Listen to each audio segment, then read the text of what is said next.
दोस्तों, आज मैं आपको एक शानदार कहानी लेकर के प्रस्तुत हुआ हूँ।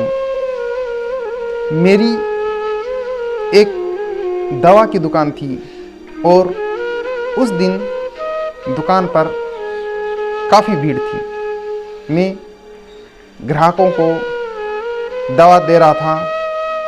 दुकान से थोड़ी दूर पेड़ के नीचे वो बुजुर्ग औरत खड़ी थी। मेरी निगाहें 2-3 बार उस महिला पर पड़ी तो देखा कि उसकी निगाहें मेरी दुकान की तरफ ही थी। मैं ग्राहकों को दवाई देता रहा, लेकिन मेरे मन में उस बुजुर्ग महिला के प्रति जिज्ञासा भी थी कि वो वहाँ खड़े खड़े क्या देख रही है। जब ग्राहक कुछ कम हुए तो मैं दुकान का काउंटर दुकान में काम करने वाले लड़के के हवाले करके उस महिला के पास गया। मैंने पूछा, क्या हुआ माता जी, कुछ चाहिए आपको? मैं काफ़ी देर से आपको यहाँ खड़े खड़े देख रहा हूँ। गर्मी भी काफ़ी है, इसलिए सोचा चलो मैं खुद ही पूछ लेता हूँ आपको कि आपको क्या चाहिए। बुजुर्ग महिला इस सवाल पर कुछ सकपका सी गई। फिर हिम्मत जुटाकर उसने पूछा, बेटा काफ़ी दिन हो गए, मेरे 2 बेटे हैं, दोनों दूसरे शहर में रहते हैं, वहीं नौकरी करते हैं और हर बार गर्मियों की छुट्टियों में बच्चों के साथ मिलने मेरे यहाँ पर आ जाते हैं। इस बार उन्होंने कहीं पहाड़ों पर छुट्टियां मनाने का निर्णय लिया है बेटा, इसलिए इस बार वो मेरे पास नहीं आएंगे। यह समाचार मुझे कल शाम को ही मिला था। कल सारी रात यह सोच सोचकर परेशान रही, 1 मिनट भी सो नहीं सकी।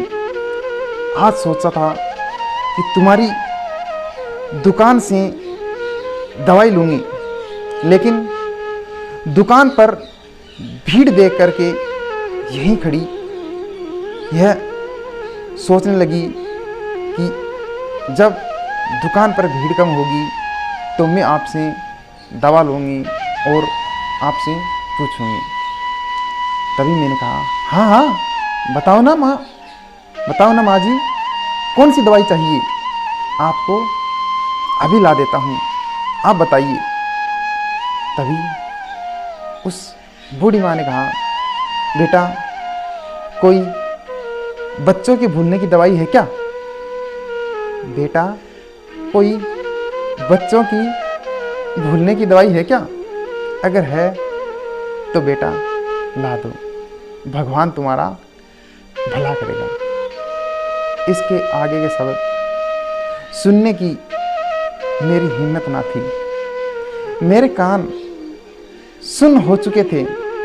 मैं उसकी बातों का बिना कुछ जवाब दिए ही चुपचाप दुकान की तरफ लौट आया, क्योंकि उस बुजुर्ग महिला की दवा उसके बेटे के पास थी, जो शायद विश्व के किसी मेडिकल स्टोर में नहीं मिलेगी।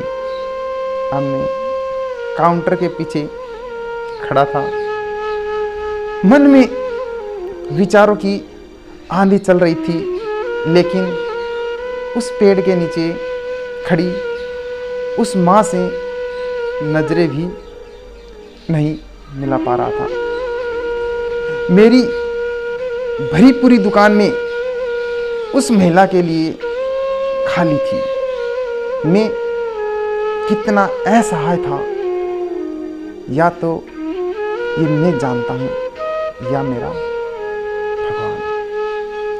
अब जब भी अपने शहर में यह सुनता हूँ कि इस बार गर्मी की छुट्टियों में हम गांव न जाकर कहीं और घूमने जा रहे हैं, तो वो पेड़ के नीचे खड़ी उस माता जी की वेदना अंदर तक झंझोड़ देती है।